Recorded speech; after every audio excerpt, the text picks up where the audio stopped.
Hello adventure riders from around the world. With this video I will probably hurt some feelings, especially to the gear lovers, but I will take this risk. I want to share with you my experience and I really hope that you will listen. Stay with me.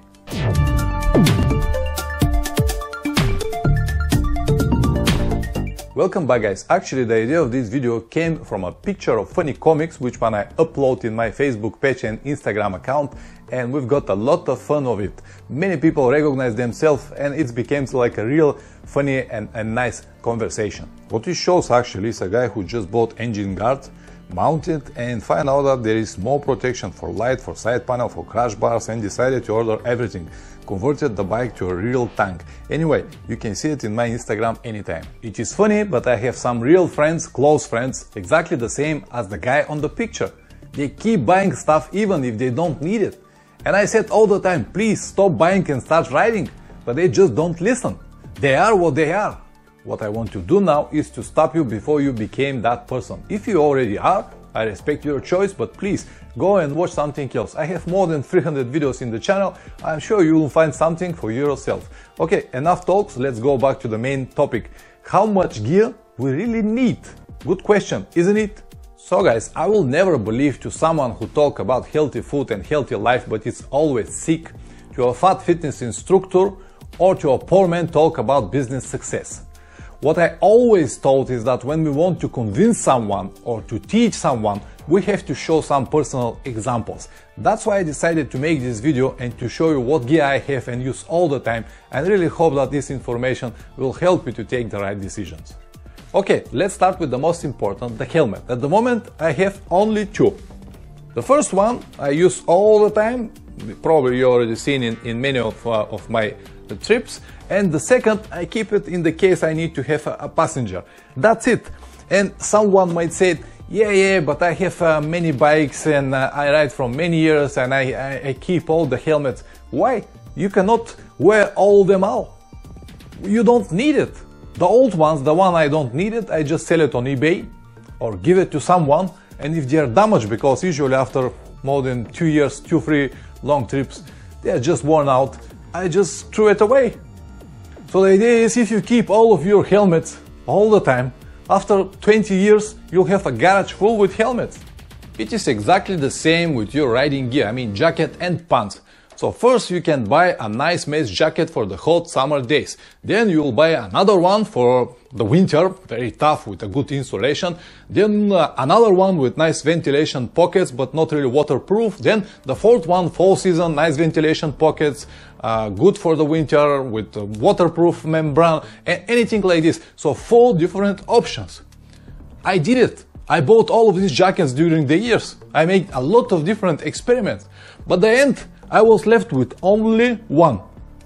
I became like Mr. Bean now at the airport, you know this story. Anyway, at the moment I use only one jacket. Fall season, nice ventilated, waterproof jacket. That's everything you need. It is the same story with your riding boots. How many do you need? 3, 5 or 10? Are you fashion model or just motorcycle rider? Find the model that suits to your budget, your riding style and the type of the trips you've got, and just use it. Ride it. When you worn it out, throw it away and buy new one. You don't need 10 different pairs. Motorcycle gloves, you don't need more than 3. One for the winter, really deep and with nice membrane and insulation in, and one normal waterproof for everyday use, and the one very light like this, simple gloves for the summer. That's it. 3, no more. The next one is your camping gear. And now you can say, oh, this is the moment where you need a lot of stuff. To be able to camp, you need a lot of gear. No, actually you don't. This is everything I've got. In this bag, it's all together 4 kilograms. I have my tent, my sleeping bag, my mattress, a pillow, and even small foldable chair. That's everything I've got. I don't need more. I used to carry stove, but not anymore. I'll explain why. Most of you guys believe that if you are able to camp, you will save a lot of money, which is not exactly true. What I learned during the years is that it really depends from your destination. For example, around Asia, the hotels, the guest houses, hotels and hostels are very cheap. For 10 or maximum $15 per night, you will have a bed, you will have a dinner and breakfast included. On the other hand, if you travel around Europe, you might say, okay, around Europe is good to have camping gear because the hotels are expensive. Yes, they are, but the campings are not cheap either. Everywhere around Europe is forbidden to have a wild camping, so you need to go to a camping spot, and they usually will charge you around 20 to 25 euros per night. And okay, let's say, okay, 25 euros it's much better than 50, 60 or 100 euro hotel. That's correct, but if you're two people, 25 euros each one, it's became like 50 euro. For 50 euro, I'm sure, because I did it many times, you will find a hotel room, the hostel will be even cheaper, or some guest house in Europe. In Europe, of course, you need to make your research, you have to wait, but you will find it. So it is about the same price. And the point I mentioned earlier about the stove and cooking stuff, so I used to carry with me before, but what it happened is, when you go to your camping spot and you pay for your camping spot, usually it's include the kitchen, shower and other facilities you've got over there. So when I go to the kitchen, they already got stoves and I can use their stuff. So I don't really need mine. The only moment when I need really stove to cook something is when I've got wild camping, and it happens very, very rare. And it is for day, 2 or even a week. You can survive by just buying some fast food or whatever and eat it in the tent or sandwich. So the whole point is somehow underestimated. I understand that many people want to have this real adventure, and that's why they go and make camping, but for me the adventure is not really in the camping.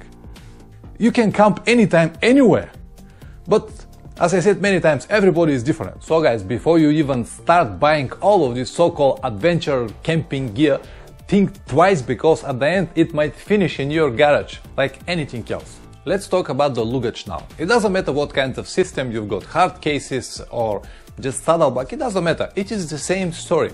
At the moment, I have only 2 bags. The horseshoe, the one you already know, I travel with, and this one. I show you this in the last video.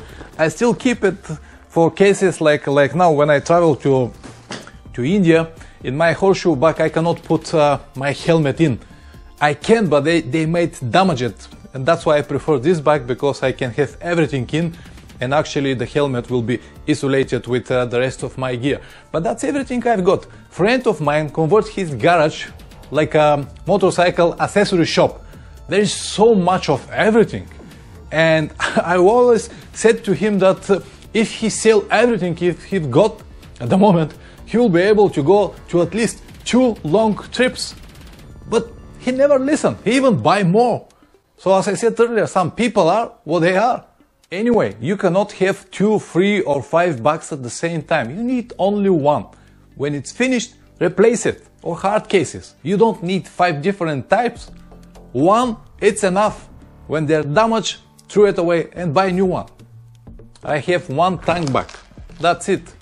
I changed a couple of models, but it is as everything else. After a few years, you need to replace it.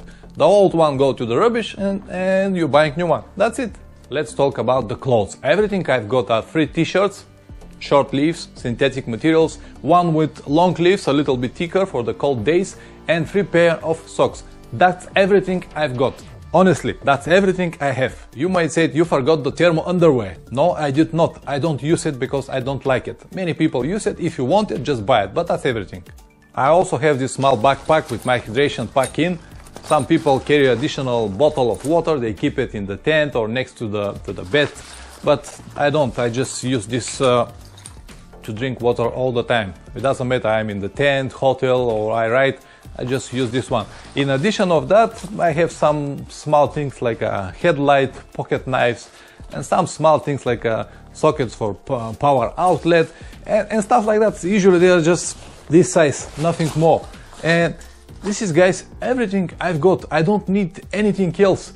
The rest of the clothes like zip pants, walking shoes or switcher, these are the stuff, the usual stuff I've got at home, and I use it for anything, even to go to the supermarket or to walk around the town or whatever. So I don't need anything else with that gear or with such amount of gear. I was able to travel for more than 60 countries. And I am a real evidence that you don't need more. You don't need. What you need is will to do it. More and expensive gear cannot guarantee better experience on your trips, but definitely will bring you more weight on the bike and less space in your garage. Stop buying and start riding.